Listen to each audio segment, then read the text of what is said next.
नमस्कार दोस्तों, एक बार फिर से एक नई वीडियो में आपका स्वागत है। आज हम आपको बताएंगे कि आप सरसों की खली कितनी मछलियों को कितनी देनी चाहिए। इस वीडियो में आपको हम बताएंगे कि सरसों की खली कितनी मछलियों को कितनी बार देनी चाहिए और कितना देना चाहिए। तो हमारे कमेंट बॉक्स में आया था कि सर कि सरसों की खली जो है तालाब में कितनी मछलियों को कितनी देनी चाहिए। तो इस वीडियो में हम आपको पूरी जानकारी देंगे कि सरसों की खली आप कितना डालें तालाब में कि मछलियों को ना नुकसान हो और आपको फ़ायदा ही है, फ़ायदा होगा और न ज़्यादा नुकसान हो। इसी के लिए इस टॉपिक को सुनने के लिए और वीडियो को देखने के लिए आप लगातार बने रहिए और चैनल को स्किप न करिए, तभी आपको वीडियो समझ में आएगा। चलिए वीडियो शुरू करते हैं।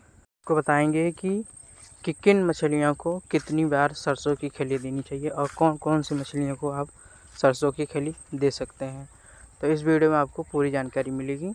तो बहुत सारे किसान भाइयों ने 90% किसान भाइयों को ये नहीं पता है कि सरसों की खली मछलियों को कितनी देनी चाहिए और कौन कौन सी मछली को कितनी सरसों की खली देनी चाहिए।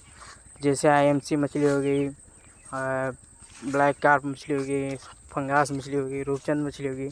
तो इन सभी को सरसों की खली कितनी देनी चाहिए, तो इस वीडियो में आपको पूरी जानकारी मिलेगी।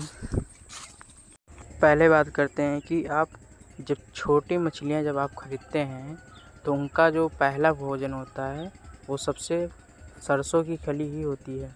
सबसे पहला उनका भोजन सरसों ही खली होती है।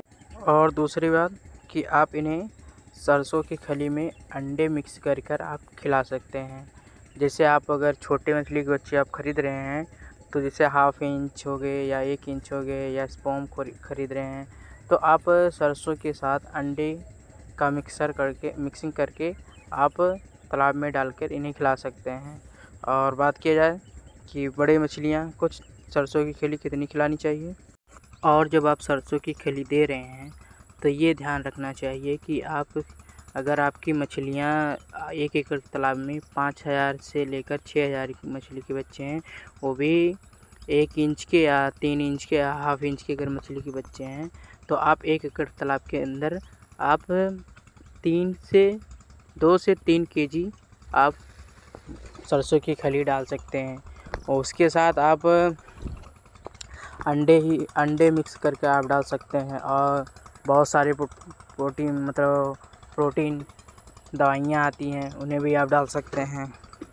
तो इसी तरह आप सरसों की खली खिला सकते हैं।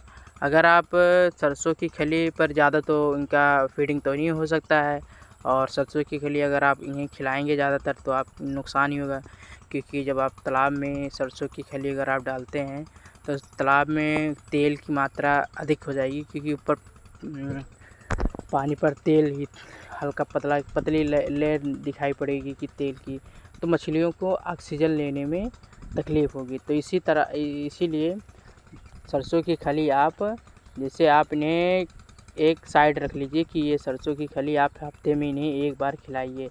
और जो फीडिंग जो चारे होते हैं, जैसे हम तो यूज करते हैं जेके फीड फिश चारे यूज करते हैं, तो आप उन्हें डाल कर खिला सकते हैं। आप चाहे जो भी कंपनी की चारे आप खिला रहे हैं तो वो चारा आप उन्हें खिलाइए, और साथ में इन्हें हफ्ते में एक बार सरसों की खली और अंडे मिक्स कर आप इन्हें खिला सकते हैं। और दूसरी बात, यदि आपकी तालाब में 1 एकड़ तालाब में अगर आपके पास आधा किलो की मछलियाँ हैं या 1 किलो की मछलियाँ हैं, तो आप इनमें 5 केजी आप सरसों की खली डाल सकते हैं। लेकिन सरसों की खली आप डालने का सही तरीका क्या है, ये किसान भाइयों को नहीं पता है। बहुत सारे किसान भाइयों सरसों की खली वैसे ही तालाब में ले जाकर फेंक देते हैं, तो ये गलत।